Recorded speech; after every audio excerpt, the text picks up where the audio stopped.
ইয়েমেনে সংযুক্ত আরব আমিরাত ইউএই এর উস্কানিমূলক কর্মকাণ্ডকে নিজেদের জাতীয় নিরাপত্তার জন্য হুমকি হিসেবে অভিহিত করে চরম হুঁশিয়ারি দিয়েছে সৌদি আরব। উদ্ভূত পরিস্থিতি মোকাবেলায় যেকোনো পদক্ষেপ নিতে রিয়াদ দ্বিধা করবে না বলে জানিয়ে দেওয়া হয়েছে।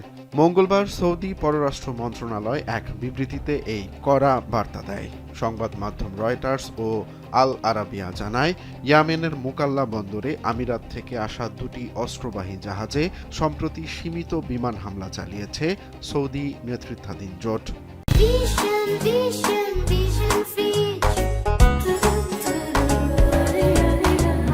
জোটের মুখপাত্র মেজর জেনারেল তুর্কি আল মালিকি জানান, জোটের অনুমতি ছাড়াই হাদ্রামাউত ও মাহরা প্রদেশে বিচ্ছিন্নতাবাদী গোষ্ঠী সাউদার্ন ট্রানজিশনাল কাউন্সিল এসটিসি-কে ভারী অস্ত্র ও যুদ্ধযান সরবরাহ করছিল আমিরাত। এর প্রেক্ষিতেই ওই অভিযান চালানো হয়। সৌদি পররাষ্ট্র মন্ত্রণালয় জানিয়েছে, আমিরাতের এমন পদক্ষেপ ইয়েমেনের বৈধ সরকার পুনরুদ্ধারের লক্ষ্যে ও আঞ্চলিক স্থিতিশীলতার পরিপন্থী।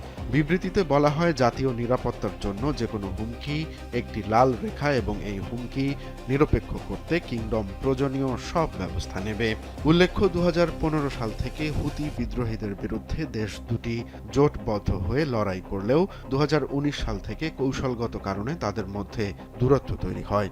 বিশ্লেষকরা মনে করছেন, আমিরাতের বিরুদ্ধে সৌদির এই নজিরবিহীন কঠোর ভাষা মধ্যপ্রাচ্যের মিত্র দেশ দুটির মধ্যে বড় ধরনের ফাটলের ইঙ্গিত দিচ্ছে।